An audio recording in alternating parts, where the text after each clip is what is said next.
కలర్ని మిస్ చేసారు. సాఫ్ట్వేర్ ఉద్యోగులకి good news. Artificial intelligence work out కాదు. ఇది ఖరీదుతో కూడినటువంటి వ్యవహారం, ఖర్చుతో కూడుకున్నటువంటి వ్యవహారం. కాబట్టి ఉద్యోగులే బెటరు అనేటువంటి అభిప్రాయానికి మైక్రోసాఫ్ట్ వచ్చేసింది. అందుకే మైక్రోసాఫ్ట్ కొన్ని ఏఐ మాడ్యూల్స్ని, ఏఐ మీద రీసెర్చ్ని ఆపేసి రీబ్యాక్ అయింది. కొన్ని సంవత్సరాల పాటు ఆగాలి. ప్రస్తుతం దాని మీద రీసెర్చ్కి వెళ్తే కనుక మరింత ఎక్కువ ఖర్చు అవుతుంది, దానివల్ల వచ్చేటువంటి ప్రయోజనాలు ఏమో తక్కువ ఉన్నాయి అనేటువంటి అభిప్రాయానికి మైక్రోసాఫ్ట్ వచ్చేసింది.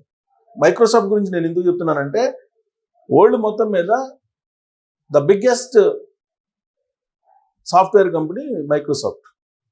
ఆ మైక్రోసాఫ్ట్ ఆర్టిఫిషియల్ ఇంటెలిజెన్స్ మీద, ఏఐ మాడ్యూల్స్ మీద పెట్టుబడులు భారీగా పెట్టింది. అలాంటి కంపెనీ ఇప్పుడు వెనక్కి వచ్చేసింది. వెనక్కి రావడంతో పాటు ఉద్యోగులే మేలు, ఏఐని నమ్ముకొని ఖర్చు పెట్టుకొని దాని నుంచి అవుట్పుట్ తీసుకోవడం అంటే చాలా టఫ్. కాబట్టి ప్రస్తుతానికి తాత్కాలికంగా ఏఐ మాడ్యూల్స్ మీద రీసెర్చ్కి విరామం పలికింది. మైక్రోసాఫ్టే ఆ పని చేసిందంటే మిగిలిన కంపెనీలు కూడా అలాంటి ప్రయత్నమే చేస్తాయి. అందుకే ఇప్పుడు దాని మీద మైక్రోసాఫ్ట్ వాళ్ళు ఇచ్చిన వివరణ ఏంటంటే, ఇప్పుడు చాలా కాస్ట్ ఉంది, రాబోయేటువంటి రోజుల్లో కాస్ట్ తక్కువ అయ్యే అవకాశం ఉంది. ఒక 3-4 సంవత్సరాల తర్వాత అప్పుడు ఆర్టిఫిషియల్ ఇంటెలిజెన్స్ మీద రీసెర్చ్ మళ్ళీ మొదలు పెడతాము అని చెప్పి అన్నారు. ఈ వార్త వినంగానే చాలా వరకు సాఫ్ట్వేర్ ఎంప్లాయీస్ ఊపిరి పీల్చుకున్నారు. కారణం ఏంటంటే, ఎలన్ మాస్క్ కానీ, సత్యనాదెన్ల కానీ, జూకర్బర్గ్ కానీ వీళ్ళందరూ చెప్పింది ఏంటి? ఈ సంవత్సరం ఆఖరికి 60% ఉద్యోగాలు సాఫ్ట్వేర్లో పోతాయి అని చెప్పి. కానీ అలాంటి అంచనా నుంచి వెనక్కి వచ్చేస్తున్నాయి కంపెనీలు. కారణం, భారీగా పెట్టుబడులు పెట్టేటువంటి పరిస్థితి లేదు. ఎప్పుడైనా సప్లై అండ్ డిమాండ్కి ఎక్కువ, దాన్ని బట్టే బిజినెస్ చేస్తూ ఉంటారు. ఖర్చు ఎక్కువ పెట్టేసి రాబడి తక్కువ ఉందనుకోండి, ఖర్చు పెట్టడానికి వెనకాడతారు. అలాగే ఇప్పుడు ఆర్టిఫిషియల్ ఇంటెలిజెన్స్కి పెట్టేటువంటి ఖర్చు భారీగా అవుతుంది, దాని నుంచి వచ్చేటువంటి ఇన్కమ్ లేదంటే రిటర్న్స్ తక్కువ ఉన్నాయి. ఆ కారణం చేత మైక్రోసాఫ్ట్ వెనక్కి జరిగింది. దీనికి సంబంధించిన పూర్తి న్యూస్ చూద్దాం మనం. సో బహుశా మిగతా కంపెనీలు కూడా అలాంటి పరిస్థితికే రావచ్చు. ఇది చూడండి, ఏఐ చాలా ఖరీదు గురువు, ఖర్చు భారీగా పెరగడంతో సిబ్బందికి ఇచ్చిన క్లాడ్ ఏఐ లైసెన్సులను రద్దు చేస్తున్న మైక్రోసాఫ్ట్. ఇది ఊబర్ సంస్థ ఏఐ కోడింగ్ టూల్స్ వినియోగానికి కేటాయించిన ఏడాది బడ్జెట్ 4 నెలల్లోనే ఖతం. ఏడాది బడ్జెట్ 4 నెలల్లోనే అయిపోయిందంట ఊబర్ సంస్థ ఇచ్చిన దానికి. ఇది ఈ కోడింగ్ కోసం, ఏఐ కోడింగ్ కోసం.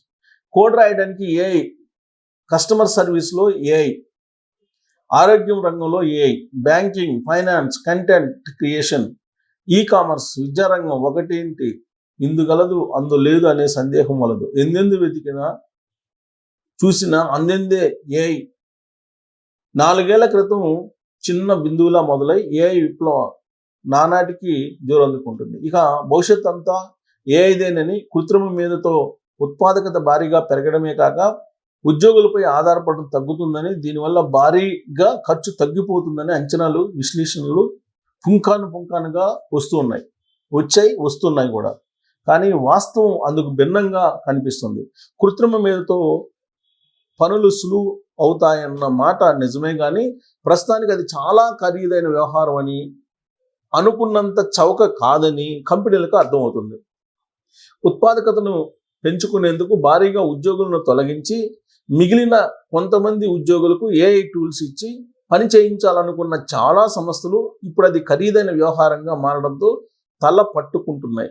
ఉదాహరణకు ఏఐ వినియోగానికి అవుతున్నటువంటి ఖర్చు అనుకున్న దానికి మించి అనూహ్యంగా పెరిగిపోతుండడంతో సాఫ్ట్వేర్ దిగ్గజ సంస్థ మైక్రోసాఫ్ట్ తన ఉద్యోగులకు కొన్నాళ్లుగా అందుబాటులో ఉంచిన క్లాడ్ ఏఐ కోడ్ లైసెన్సులలో చాలా వాటిని రద్దు చేయడం ప్రారంభించింది. ఎందుకు వచ్చిన ఏఐ కోడ్ రాయడం కోసం ఎంచక్క మన సొంత ప్లాట్ఫామ్ అయిన గిట్ హబ్ కోపైలట్ CLIను ఉపయోగించుకోండి అని ఉద్యోగులకు సూచించింది.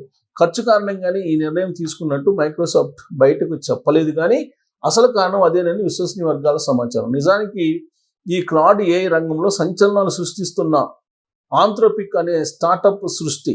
దాంట్లో మైక్రోసాఫ్ట్ సంస్థ $500 కోట్ల దాకా పెట్టుబడి కూడా పెట్టింది. కానీ ఇప్పుడు ఖర్చులను భరించలేక దాని వినియోగాన్ని నిలిపేసిందంటే పరిస్థితి తీవ్రతను అర్థం చేసుకోవచ్చు. అలాగే ఊబర్ సంస్థ కార్యకలాపాల నిర్వహణలో భాగంగా ఏఐ కోడింగ్ టూల్స్ వినియోగానికి గాను కేటాయించిన ఏడాది బడ్జెట్ 4 నెలల్లోనే ఆవిరైపోయిందని ఆ సంస్థ సిటిఓ ప్రవీణ్ నెప్పల్లి నాగా ఓ ఇంటర్వ్యూలో చెప్పారు. ఎందుకిలా?